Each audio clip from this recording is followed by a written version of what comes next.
Assalamu alaikum, my dear students. Welcome back to another class of geography for class 10th. And the name of the chapter is agriculture.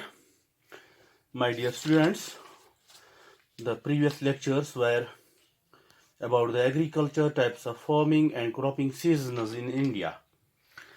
So, my dear students, today's topic for class 10th is about the major crops. Like there are many food crops. There are many food crops. Rice is a food crop, wheat is a food crop, ठीक है ना? And non-food crops like cotton is a non-food crop, ठीक है ना? Jute is a non-food crop. There are many types of food crops and non-food crops grown in our country, depending upon different cultivation practices, ठीक है ना? जो different cultivation practices के ऊपर depend करता है, जो डिफरेंट सॉइल टाइप्स के ऊपर डिपेंड करता है, what kind of soil it is, ठीक है ना? सॉइल टाइप के ऊपर डिपेंड करता है एंड डिफरेंट क्लाइमेटिक कंडीशंस के ऊपर डिपेंड करता है। यहाँ पे हम बहुत सारे क्रॉप्स की बात करेंगे, मेजर क्रॉप्स की बात करेंगे जो इंडिया में कल्टीवेट किए जाते हैं। सबसे पहले हम फूड क्रॉप्स की बात करेंगे। इंपॉर्टेंट फूड क्रॉप है, मेजर फूड क्रॉप है राइस, ठीक है ना? ये मेजॉरिटी ऑफ पीपल के लिए, हमारी कंट्री में मेजॉरिटी ऑफ पीपल के लिए स्टेपल फूड है। लाइक कश्मीर के लोग भी जो हैं उनके लिए भी ये स्टेपल फूड है। इंडिया जो है ये second largest producer of rice है आफ्टर चाइना, ठीक है ना? It is the second largest producer of rice in the world after China.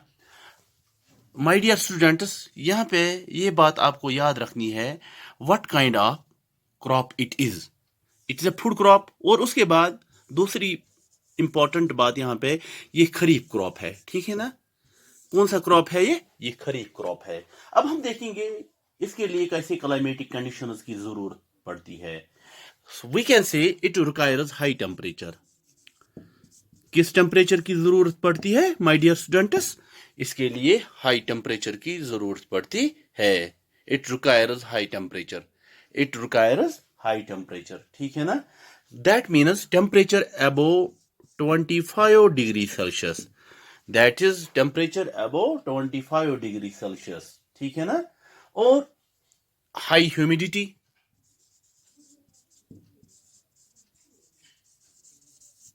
High humidity होनी चाहिए, ठीक है ना? और रेनफॉल कितना होना चाहिए? Rainfall should be above 100 centimetre, above 100 centimetre. अब ये देखेंगे कि इंडिया के किन हिस्सों में इनको कल्टीवेट किया जाता है राइस को। वी कैन सिंपली से ये राइस जो है ये हिंदुस्तान के नॉर्थ में कल्टीवेट किया जाता है, जो इंडिया का नॉर्दर्न पार्ट है वहां पे कल्टीवेट किया जाता है। या माय डियर स्टूडेंट्स, जो इंडिया का नॉर्थ ईस्ट है, the north eastern part of the country, वहां पे ये कल्टीवेट किया जाता है, वहां पे ये कल्टीवेट किया जाता है। सो वी कैन से जो राइस हम कल्टीवेट करते हैं माय डियर स्टूडेंट्स, इसके लिए अच्छे तरीके से इरिगेशन फैसिलिटी भी अवेलेबल होनी चाहिए, अवेलेबल होनी चाहिए। नाउ माय डियर स्टूडेंट्स, यहाँ पे हम देखेंगे कि कौन कौन सी स्टेट्स हैं इंडिया में जहां पे रेनफॉल जो है वो कम पड़ता है, where there is less rainfall, like Punjab, Haryana, western Uttar Pradesh and parts of Rajasthan, मगर वहां पे जो ये फसल है, ये राइस है, वहां पे इस राइस को बड़े पैमाने पे हासिल किया जाता है। वहां पे इन रियासतों में राइस की कल्टीवेशन लार्ज स्केल पे की जाती है। वजह क्या है यहाँ पे? रीजन क्या है? रीजन है कि वहां पे प्रॉपर इरिगेशन फैसिलिटी है, वहां पे प्रॉपर इरिगेशन फैसिलिटी है, गेटिंग माय पॉइंट। और वहां पे लाइक कैनल्स यूज होते हैं, ठीक है ना? या ट्यूबवेल यूज होते हैं, जिसकी वजह से क्या होता है, जिसकी वजह से वहां पे प्रोडक्शन ज्यादा निकलती है। Getting my point. ये था पहला food crop my dear students, ये था it was the first food crop. अब दूसरा फूड क्रॉप है, that is the wheat. That is the wheat. और एक इंपॉर्टेंट क्रॉप है, दैट इज द वीट.